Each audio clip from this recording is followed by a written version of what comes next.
Good morning everyone.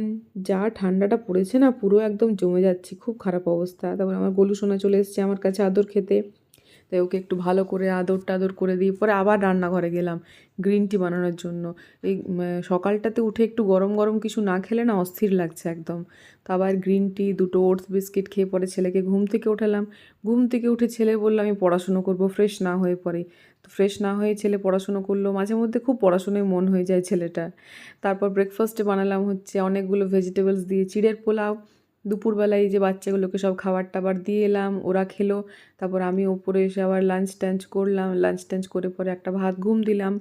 বিকেলবেলা উঠে পরে আমি ডিনারের জন্য আমার বানালাম হচ্ছে আজকে ডাল পালক। এই ডাল পালক আমি আগে কোনো দিনও খাইনি, তবে আজকে বানালাম আর খেয়ে দেখলাম সত্যি খেতে খুব সুন্দর। তারপর এই যে ওদের জন্য আবার খাবার টাবার মেখে দিয়ে এলাম। রাত্রেবেলা জিরা জল খেয়ে পরে আজকের ব্লগটাকে শেষ করছি। দেখা হচ্ছে কালকে, টাটা।